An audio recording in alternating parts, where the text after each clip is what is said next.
जय श्री गणेश। आइए सुनते हैं पीपल पतवारी की व्रत कथा। एक बुढ़िया थी।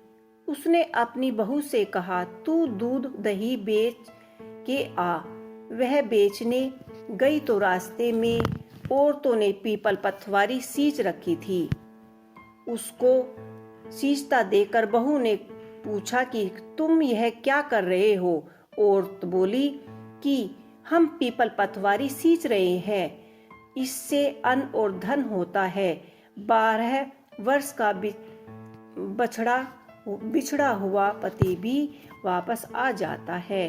बहू बोली, ऐसी बात है तो तुम पानी से सींच रही हो, मैं दूध से सींचूंगी।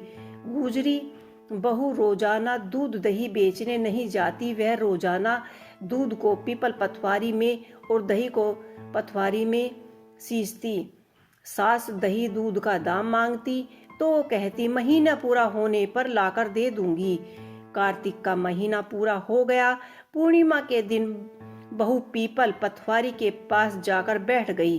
पतवारी ने पूछा, तुम मेरे पास क्यों बैठी हो? बहू बोली कि सास दूध दही के दाम मांग रही है। पीपल पतवारी बोली कि मेरे पास क्या दाम रखा है, ये भरा डेंडा पान पतूरा, इसको ले जा। बहू ने वही ले जाकर कोठरी में रख दिया और डर के मारे कपड़े से ढक दिया। सास बोली, पैसा लेकर आई है बहू? बहू बोली, कोठरी में रखा है। सासू ने कोठरी खोली तो देखा तो हीरे जवाहरात मोती से जगमगा रहे थे। सासू बोली, बहू इतना सारा धन कहाँ से लेकर आई? बहू ने आकर देखा तो सच्ची में धन भरा हुआ था। बहू सास को सारी बातें बताती है। सास ने कहा, अब की कार्तिक में मैं भी पतवारी सींचूंगी। कार्तिक आया, सास दूध दही तो बेच आती, हांडी धोकर पीपल पतवारी को चढ़ा देती। आकर बहू से कहती, मेरे से दाम मांग। वह कहती, सासू जी कोई बहू भी दाम मांगती है, मगर सासू कहती तू दाम मांग।